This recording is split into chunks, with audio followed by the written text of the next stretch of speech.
আলহামদুলিল্লাহ আমরা একটা ইন্টিগ্রেটেড বা কমপ্লেক্স সোসাইটির মানুষ, ভীষণ ছোট্ট একটি দেশ এবং বিপুল সংখ্যক আমাদের ম্যান পাওয়ার। এ নিয়ে আমরা চলছি স্বাধীনতার 54 বছর। কেউ যদি বলে যে এই দেশে কোনো উন্নয়ন হয় নাই, আমি তার সাথে একমত হব না। তবে আমি স্পষ্ট গলায় এইটুকু বলতে চাই, উন্নয়নের যেটুকু সম্ভাবনা ছিল অতীতে দেশ যারা পরিচালনা করেছেন তারা এই সম্ভাবনাটাকে কাজে লাগাতে পারেননি। দেশকে বদলাবার পরিবর্তে অনেকে নিজেকে বদলিয়েছেন। রাজনীতির স্লোগানটা যদি সত্যি এমন হয়ে থাকে যে আমার চেয়ে দল বড়, দলের চেয়ে দেশ বড়, তাহলে দেশেরটাই বড় করে দেখার কথা ছিল। কিন্তু বাস্তবে রাজনীতিবিদরা তাদের কর্মকাণ্ডের মাধ্যমে এটার প্রমাণ তুলে ধরতে পারেননি। আব্বাস ভাই সমাজের চতুর্থ স্তম্ভ, রাষ্ট্রের। সাংবাদিক মহলের কাছে প্রত্যাশার কথা জনগণের তিনি জানিয়ে গেছেন এবং কিছু কিছু ব্যাপারে তিনি অভিমান ব্যক্ত করেছেন। তার এইটুকু বাছ বিচার আশা করি আপনারা অবশ্যই সিরিয়াস কনসিডারেশনে নেবেন। আমি ওইদিকে যাচ্ছি না। আমি শুধু এতটুকু বলবো যে বাকি যে তিনটা স্তম্ভ আছে, এই তিনটা স্তম্ভের কোনোটাই 4D ভিশনে সমাজকে দেখে না, নিজেকে দেখে না। 4D ভিশন হচ্ছে 4 ডাইমেনশনাল ভিশন, সামনে থেকে, পিছন থেকে, দুই সাইড থেকে। সোসাইটির দুই ধরনের স্টেক হোল্ডাররা এটা দেখেন। একটা অবভিয়াসলি সাংবাদিকরা দেখেন, আর একটা রাজনীতিবিদরা দেখেন। এই দুইটা জায়গায় যদি স্বচ্ছতা এবং ভালো বোঝাপড়া থাকে, একটা সমাজ সামনের দিকে এগিয়ে যায়। কিন্তু এই দুই জায়গার যে কোনো এক জায়গায় স্বচ্ছতার যদি ঘাটতি হয়, এই সমাজ কুড়িয়ে কুড়িয়ে সামনের দিকে যায়, হামাগুড়ি দিয়ে যায়, দৌড়ে সামনের দিকে তার গন্তব্যের দিকে যেতে পারে না। বাংলাদেশের অবস্থা বাস্তবে এটি হয়েছে। এই অবস্থায় রাজনীতিবিদদের অবশ্যই আত্মসমালোচনার প্রয়োজন। তার পাশাপাশি গণমাধ্যমে যারা আছেন তাদেরও বুক টান করে দাঁড়ানো দরকার। বিচারপতি মাহবুব মোর্শেদ তিনি একটা ইতিহাস রচনা করে গিয়েছিলেন। তিনি স্বৈরাচারী আইয়ুবের কথা এবং ইনস্ট্রাকশন শুনেন নাই। এই জন্য ইতিহাসে একজনই মাহবুব মোর্শেদ রিকগনিশন পেয়েছেন। তার রাস্তা ধরে যদি বাকি বিচারপতিরা চলতেন, তাহলে বিচারের পবিত্র অঙ্গন নিয়ে আজকে কেউ কথা তোলার, আঙ্গুল তোলার সাহস করত না। কিন্তু সেটা পারি নাই আমরা।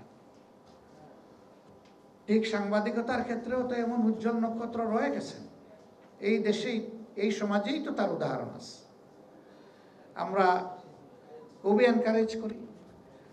বিশেষ করে আমরা আমাদের দলের পক্ষ থেকে আপনাদেরকে ওয়েলকাম করি যে আপনারা আমাদের সমালোচনা করবেন। আমাদের প্রশংসা করবেন কিনা এটা আপনাদের ব্যাপার, যদি কোনো ভালো কাজ করে থাকে। কিন্তু সমালোচনা করতে ভুলে যাবেন না।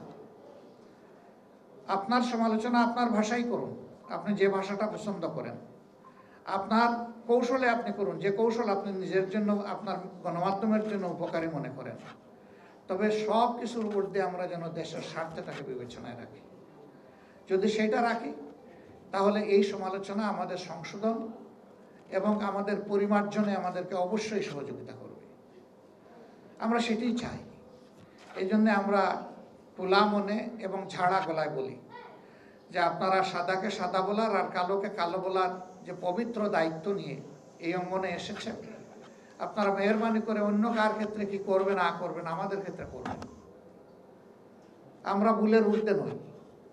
ব্যক্তি কিংবা সমষ্টি, ব্যক্তি কিংবা দল কেউ দাবি করতে পারবে না যে আমরা ভুলের ঊর্ধ্বে। আমাদেরও ভুল হয়।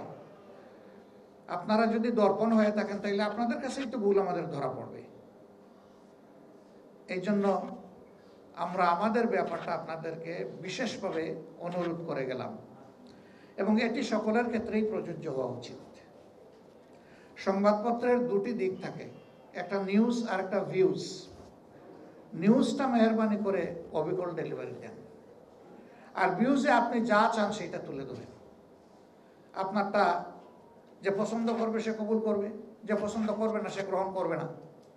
কিন্তু নিউজের ক্ষেত্রে যদি এটা কোনো ক্ষেত্রে পরিবর্তন হয়ে যায়, তাহলে সেন্স পরিবর্তন হয়ে গিয়ে যিনি কথাটা বলেছেন তার উপরে আসলে সুবিচার হয় না। এবং এইরকম অবিচারের ভিকটিম অনেকেই হন, হয়তো আমিও হই মাঝে মধ্যে। কিন্তু বৃহত্তর স্বার্থে আমরা অনেক সময় সেটাকে সামাজিক কোনো অস্থিরতা সৃষ্টি না হোক সেই জন্য আমরা অনেক সময় হজম করে চাই। তবে হ্যাঁ, এটাও ঠিক, আমি একেবারেই ডেসপারেটলি বলবো যে আপনারা শুধু আমাদের মন্দ দিক তুলে ধরেন না, আমাদের ভালো দিকগুলো তুলে ধরেন। আমরা দুইটাই চাই যে প্যারালাল, পাশাপাশি সমান্তরাল সামনে এসে যাক। তাহলে ভালোটা দেখে যারা ভালো কিছু করতে চায় তারা উদ্বুদ্ধ হবে, আর খারাপটার পরিণতি দেখে যারা ওই রকম চিন্তা করে তারা সতর্ক হবে। এই উদ্বুদ্ধ হওয়া এবং সতর্ক হওয়ার মধ্য দিয়ে যে সমাজ বিল্ড আপ হবে, সেই সমাজটা সত্যি একটা ভালো সমাজ হবে। আমরা একটা মানবিক সমাজ দেখতে চাই।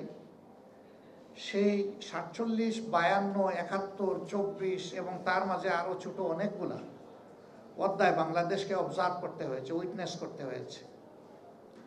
এই সমস্ত জায়গায় দেশের জন্য, জাতির জন্য যারা ত্যাগ স্বীকার করেছেন, জীবন দিয়েছেন, আমরা সকলের প্রতি গভীর শ্রদ্ধা জ্ঞাপন করছি এবং আমরা দোয়া করি আল্লাহ তাদেরকে শহীদ হিসাবে কবুল করুন। যে মেয়েটা গতকালকে সবাইকে কাঁদিয়ে চলে গেল, আব্বাস ভাই বলেছেন এরকম আরো বহু হৃদয় বিদারক ঘটনা ঘটে। আমি ব্যক্তি হিসাবে দেখেছি, পড়েছি, জেনেছি, বুঝেছি, চেষ্টা করেছি, সবগুলো না হলেও কিছু কিছু। কিন্তু আমার মনে হয়েছে এরকম নৃশংস পাশবিক ঘটনা সম্ভবত আমার মেমোরিতে আসে না। ঠান্ডা মাথায় আপনজন, যেখানে সে গিয়েছিল ছোট্ট শিশুটি মনের খুশিতে কিছু সময় কাটাবে, সেই জায়গায় তার আপনজন তাকে যেভাবে ধারালো অস্ত্র দিয়ে তার সব কিছুকে ছিঁড়ে ফিড়ে খান খান করে দিয়েছে, এমন নৃশংস ঘটনা আমি শুনি নাই। আমরা দোয়া করি এই মেয়েটাকে আল্লাহ তাআলা জান্নাতের একটা পাখি হিসাবে কবুল করুন এবং তার আপনজনকে আল্লাহ তাআলা প্রশান্তি দান করুন।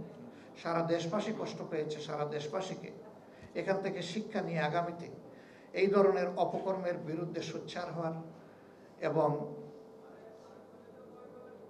বিচার নিশ্চিত করার দাবিতে আমাদেরকে এক ও অভিন্ন হওয়ার তৌফিক আল্লাহ তাআলা দান করুন। এই ক্ষেত্রে নিশ্চয়ই মিডিয়ার একটা বড় ভূমিকা থাকবে, আমি সেই ভূমিকা প্রত্যাশা করে আবারও আজকের এই ইফতার মাহফিলের সার্বিক সাফল্য কামনা করে, আল্লাহর দরবারে মাগফিরাত কামনা করে এবং এ প্রতিষ্ঠানের আমি অব্যাহত অগ্রগতি উন্নতি কামনা করে আমার কথা এখানেই শেষ করছি। আসসালামু আলাইকুম ওয়া রাহমাতুল্লাহি ওয়া বারাকাতুহু।